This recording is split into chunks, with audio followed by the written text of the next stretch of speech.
안녕하십니까. 성인학습 및 상담 서동원입니다. 오늘은 성인기 발달 이론들에 대해서 살펴보도록 하겠습니다. 제가 어제 건강검진을 받았는데 건강검진 결과가 운동 부족이라고 나오더라고요. 콜레스테롤이 높고 운동 부족. 운동을 좀 하긴 해야 될 것 같습니다. 주변 사람들한테 물어보니까 요즘 다이어트를 위해서 콤부차를 많이 드신다고 하더라고요.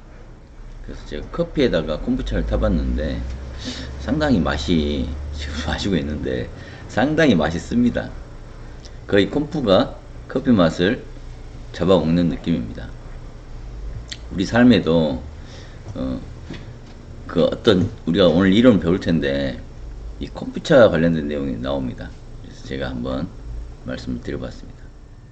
잠수 반사라는 용어가 있습니다. 혹시 들어보셨나 모르겠습니다. 이 잠수 반사란 뭐냐면 우리 포유류나 사람이 잠수부가 물속 깊이 들어갔을 때 차가운 물에 들어가면 나타나는 생리적인 반사작용입니다.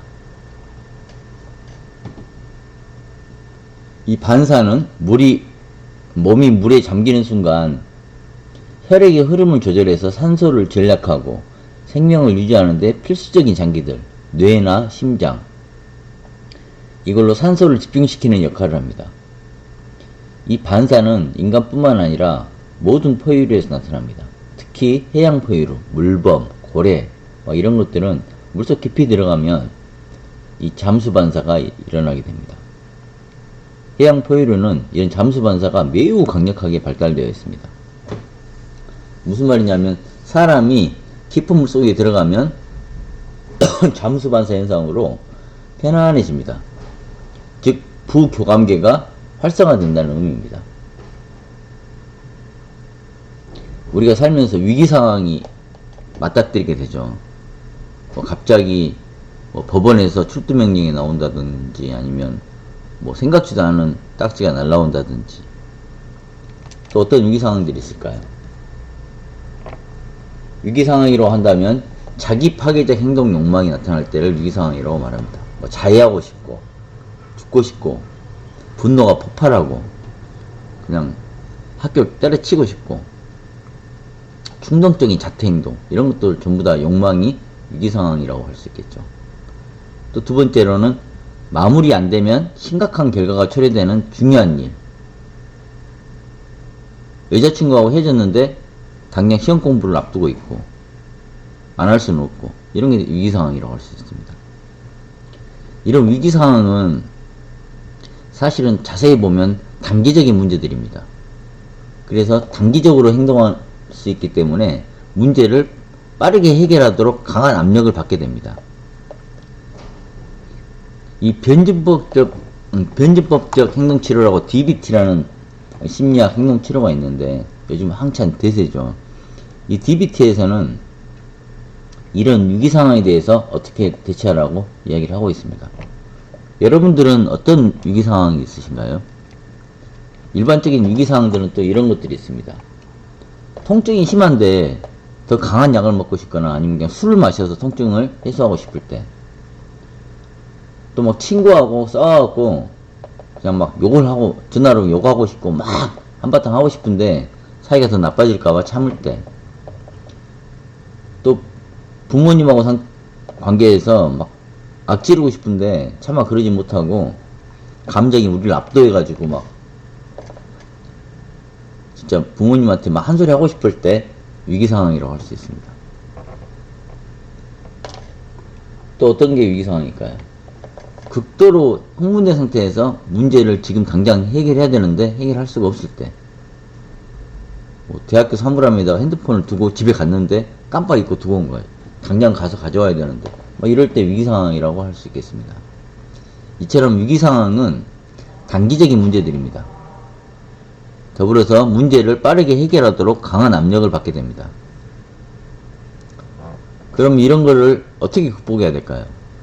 제가 이걸 한번 말씀드리고 오늘 수업을 시작하도록 하겠습니다. 이 DBT, 변증법적 행동치료에서는 이런 위기상황을 어떻게 해결하는지에 대해서 이렇게 제시합니다. A씨입니다. 여자친구가 갑자기 문자로 헤어지자고 문자가 딱 왔습니다. 뭔 일이야? 하고 전화를 했더니 안 받아요. 이런 상황이 위기상황이죠. 이럴 때 어떻게 하는 게 효과적인가? 저 같으면 바로 전화를 하겠죠. 전화해갖고 무슨 일인데 그러냐고 막 따지고, 내가 니한테 쓴 돈이 얼만데 인제 와서 해주냐 그러냐고 막 이렇게 따지겠죠. 근데 그렇게 하지 말고 위기상황일 때는 이런 식으로 하라고 이 DBT에서 이야기합니다. 잠깐 하나 둘 셋. 사실 우리가 막 폭발해갖고 있는데 잠깐 하나 둘 셋이 되나요? 잘 안 될 수 있습니다. 그렇지만 배워두면 자기도 모르게 무의식적으로 이런 행동이 나오게 됩니다. 잠깐 하나 둘 셋 내용 살펴보면 한 걸음 물러서는 거죠. 잠깐 멈추는 겁니다. 당연히 전화하고 싶은데 바로 연락해서 따지지 않고 잠깐 쉬는 거죠. 한번 심호흡을 합니다. 그 다음 상황을 살펴보고 정보를 수집합니다. 무슨 일이 있는지. 그리고 지혜로운 마음에게 물어봅니다. 자신이 갖고 있는 지혜로운 마음에게 이 상황에서 내가 원하는 것 진짜 무엇인지, 그 다음 목표가 무엇인지, 어떤 선택을 해야 상황이 더 좋아지거나 나빠지는지, 여기에 대해서 지혜로운 마음과 이야기를 나눠보는 게 매우 중요합니다. 이게 처음에는 잘 안 되는데 이 지혜로운 마음에게 이야기하는 걸 습관적으로 하시다 보면 자연스럽게 위기 상황이 닥쳤을 때, 단기적으로 뭔가를 급하게 해결하려고 할 때 한 걸음 뒤로 물러서서 명철하게 행동하게 됩니다. 이 DBT에서는 변증법적 행동치료라고 하죠. DBT에서는 위기 상황에 대해서 이렇게 이야기합니다. 여자친구가 이별 통보를 하고 전화를 안 받아요. 계속 전화하는 것보다 문자만 남기고 다른 것에 집중하라, 이렇게 이야기합니다. 즉 주의 분산을 통해서 천천히 해결하라는 것이죠. 주의 분산 기법은 이 문제에 집중하지 말고 다른 거, 재미난 영상을 보든지 유튜브 보든지, 아니면 편안하거나 신나는 자기가 좋아하는 음악을 듣든지, 아니면 자기 반려견을 쓰다듬든지, 또 신 거 먹는 것도 주의 분산이 효과적입니다. 아까 콤부차 이야기 들었는데 콤부차 신 거 먹으면 자연스럽게 주의가 분산이 됩니다. 이 촉각을 통해서 쓴맛이 상당히 주의를 분산시키는 데 효과적입니다. 또 다른 것은 냉동 볶음 기법이라는 게 있는데요. 문제 해결하는데 효과적인 냉동 볶음 기법을 설명드리자면, 냉은 찬물, 그러니까 차가운 것, 얼음 마사지, 찬물에 세수한다는 거죠. 정신없는 사람한테 세수 좀 하고 와, 이게 효과적이라는 이야기입니다.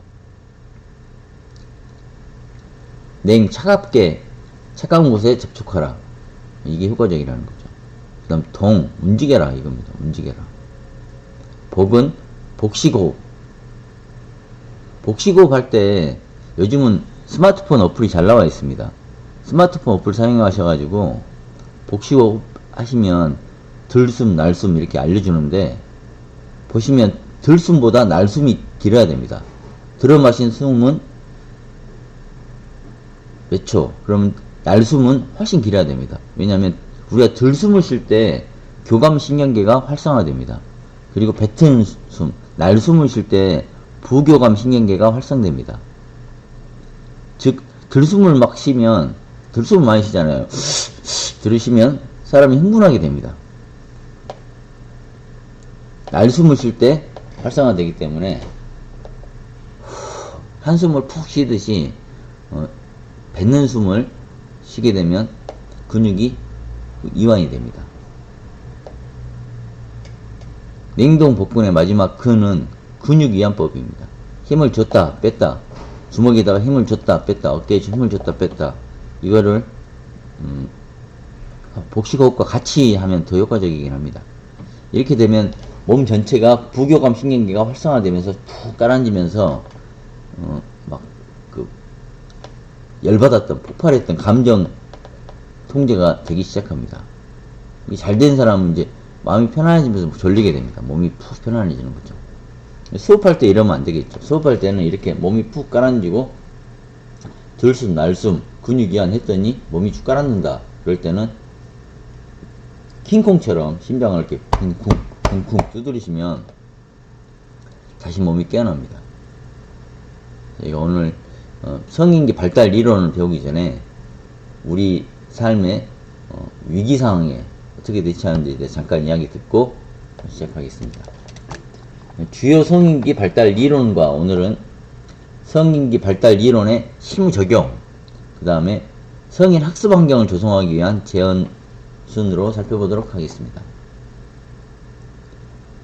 주요 성인기 발달 이론의 가장 유명한 사람은 뭐니 해도 에릭슨입니다. 에릭슨의 이론은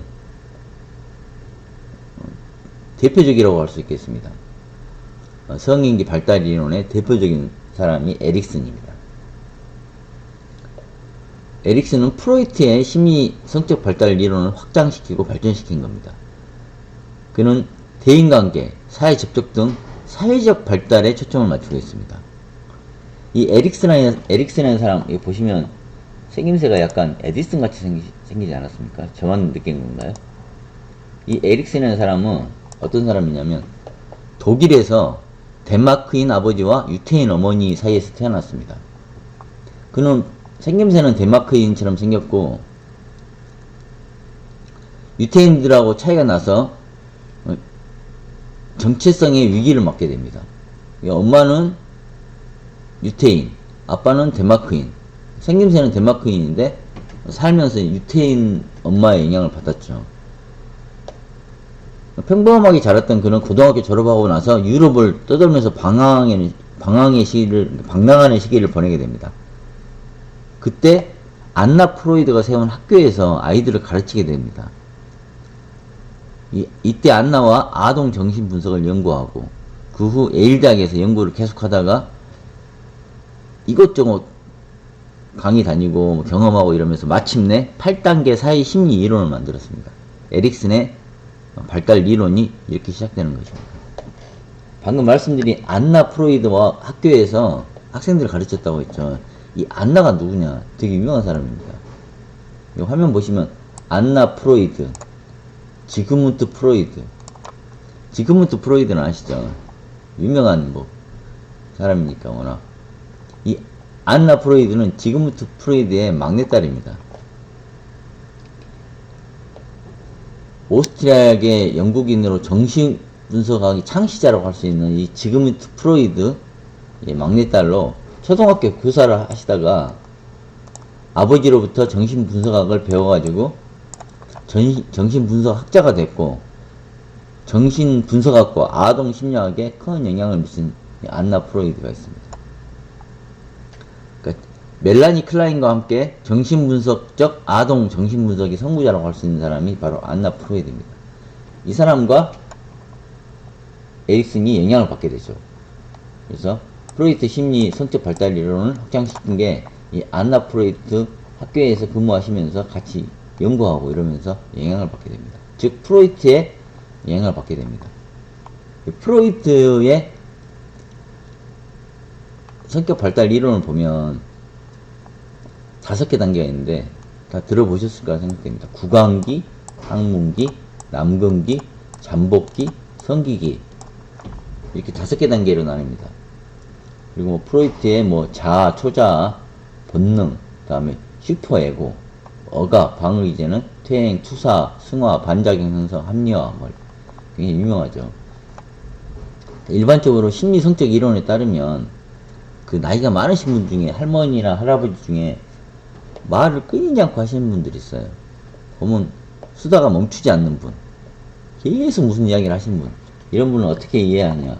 구강기 때, 그러니까 즉 0세 1세 때 그 보호자, 엄마가 젖을 먹을 시기에 수유를 제대로 못하고 그때 애정을 잘 주지 못하면 이게 구강기로 와서 입으로 온다는 이야기죠. 말이 많아지게 됩니다. 나이가 들어서. 그렇게 보는 겁니다. 심리 성적 발달 이론에 따르면. 그리고 항문기 때 적절하게 애정을 받지 못하면 또 쾌락에 집중하게 되고, 이렇다는 것이 심리 성격 이론의 프로이드 이론입니다. 사실 요즘 프로이드 이론은 아주 고전 이론이라고 볼 수 있어서 지금은 그냥 이론으로만 남아있지, 현재는 아주 옛날 이야기라고 지금 학자들은 거의 지금 아주 고전 이야기다 이렇게 보죠. 요즘 최신 이론들은 다 바뀌고 있습니다. 에릭슨의 발달 이론에 따르면 이 프로이드 이론에 영향을 받았기 때문에 유아기, 초기 아동기, 유연령, 학동기, 사춘기와 청년기, 성인 초기, 성인 중기, 노인기. 우리는 사실 성인 학습이니까 성인 초기, 중기, 노인기에 집중해서 공부할 예정입니다. 좀 보시면 유아기, 그러니까 프로이드 구강기죠. 이때는 기본 신뢰 대 불신. 이 아이가 이 신뢰를 갖냐, 신뢰가 안 되면 불신을 갖는다는 거죠. 안 믿는다는 거죠. 초기 아동기 때는 자율성, 애정을 잘 키우면 자율성을 갖지만 애정이 되지 않으면 수치심을 갖고 의심을 하게 된다는 거죠. 그 다음에 유연령기 때는 솔선성을 갖지만 만약에 그걸 갖지 못하면 죄악감을 갖게 된다.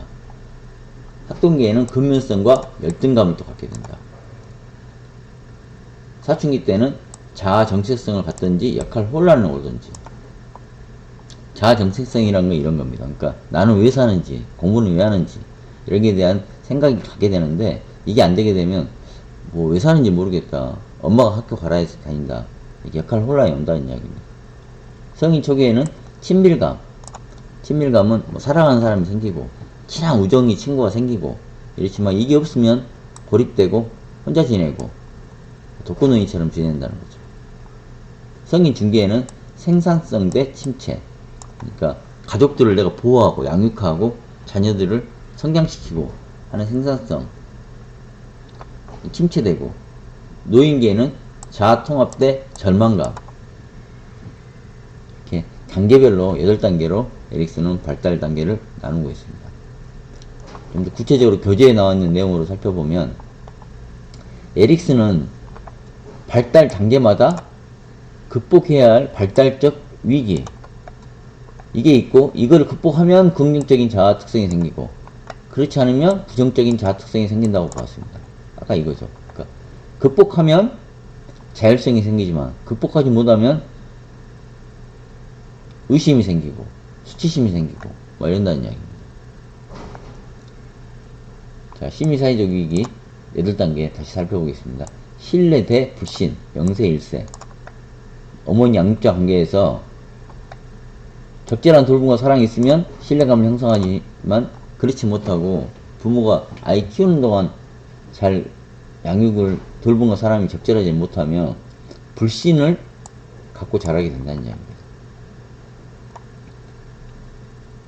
자율성 대 수치심. 2세 때가 되면 부모가 자기 능력으로 발휘하도록 허용하고 격려하고 그럼 자율성이 발달하지만 과잉보호하고 너무 막 안 도와주고 이런 것은 통제하는 능력에 의해 의심을 갖게 하여 수치심이 형성된다고 이야기하고 있습니다. 3세, 5세 때는 주도성 대 죄의식. 자유를 허용하고 질문에 충실히 답해줄 때 주도성이 발달하고 막 제한하고 간섭하고 질문도 귀찮게 여기면 죄의식이 형성됩니다. 6세, 11세 초등학교 때네요. 근면성 대 열등감. 성취할 기회를 부여하고 인정하고 격려하면 근면성이 발달합니다. 이 학창기 때는 인정 욕구가 굉장히 강하기 때문에 청소년기나 초등학교 다니는 학생들한테는 인정해주는 게 굉장히 중요합니다. 인정하고 격려하고. 아들러는 격려만 해도 치료가 된다 이렇게 하고 있거든요. 격려와 인정이 매우 중요한 청소년기, 아동기에 중요한 요인이다 이렇게 생각하시면 될 것 같습니다. 이게 없으면 열등감이 생깁니다. 나는 남들보다 못해 하는 열등감, 나는 남들에게 귀찮은 존재야, 비난받는 존재야, 이런 열등감이 형성된다는 거죠. 청소년기 정체성 대 역할 혼미. 자기네 존재, 가치에 대해서 인식이 발달됩니다. 또 신체의 변화가 빠른 시기이기 때문에 신체적 불안감, 또 직업 선택의 불안정은 역할 혼미를 준비합니다.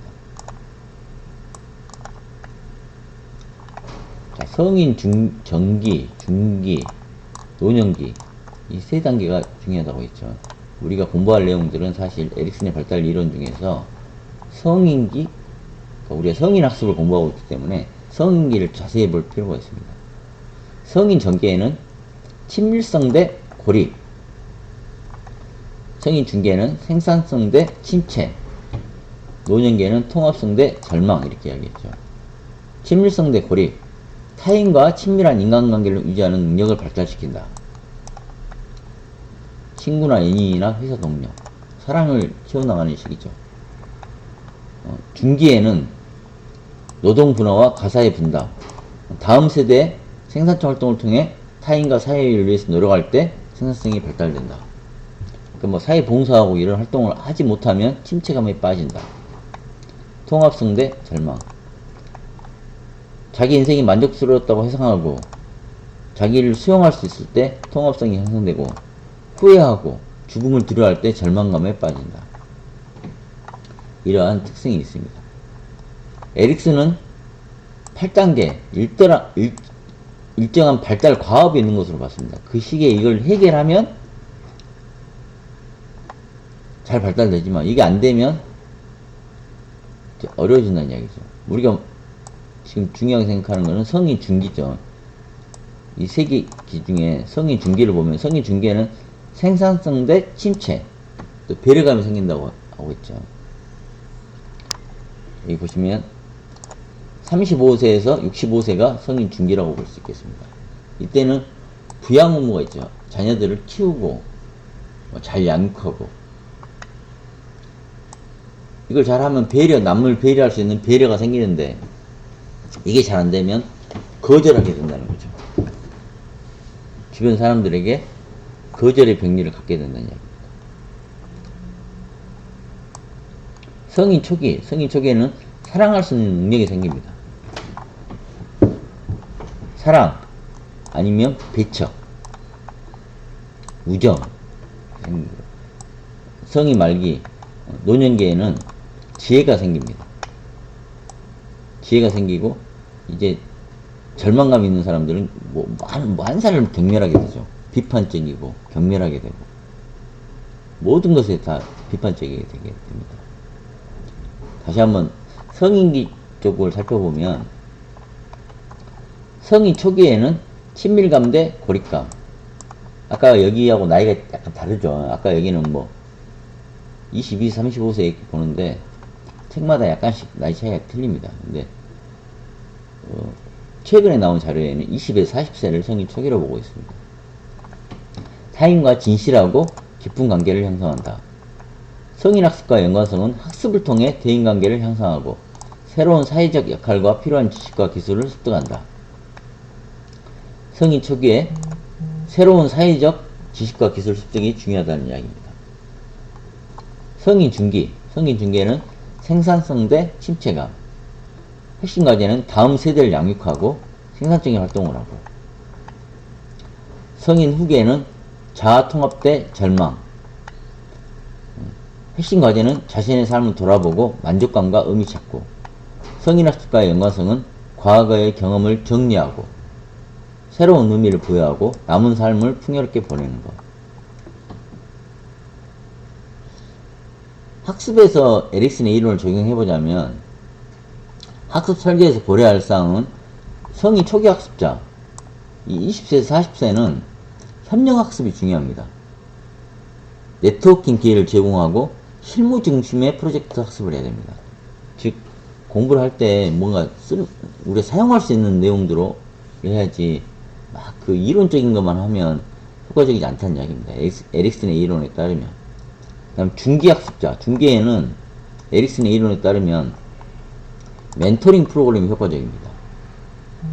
그러니까 잘 하시는 분이 그 다음 사람한테 알려주고 하는 멘토링 프로그램. 그 다음에 리더십을 개발하고 지식 전수 기회를 포함시켜야 됩니다. 성인 후기 학습자는 많은 경험이, 사회 경험이 많으신 분들이 많기 때문에 본인의 경험을 공유하는 데 중심을 두고 성찰학습, 되돌아보고, 삶을 되돌아보고, 의미를 탐구하고, 자신의 살아온 삶의 의미를 탐구하고, 또 어떤 활동의 의미를 탐구하고, 이런 활동이 효과적이라고 볼 수 있겠습니다. 제가 짧은 영상 하나 준비했는데, 이 비포 선라이즈라는 영화에 성인 특유의 소통 공감이 얼마나 중요한지, 그러니까 친밀감을 갖는데 얼마나 중요한지에 대한 내용입니다. 시간이 좀 지났지만 다음 시간에 보도록 하겠습니다. 시간이 좀 초과가 돼서 다음 시간에 비포 선라이즈 보면 이런 내용입니다. 이 낯선 두 남녀가 하루 동안 대화를 나누면서 깊은 친밀감을 형성하는 과정을 보여줍니다. 이 영화는 단순히 연인관계에 국한되지 않고 소통과 공감을 통해 형성된다는 거, 애정이 그런 걸 보여줍니다. 여러분도 한번 이 영상을 보시면서 주인공의 감정을 이입하고 자신이 느꼈던 고립감이나 친밀감에 대한 경험을 한번 떠올리시면 좋을 것 같아서 이 영상을 제가 오프라인 시간에 보여드리도록 하겠습니다. 감사합니다.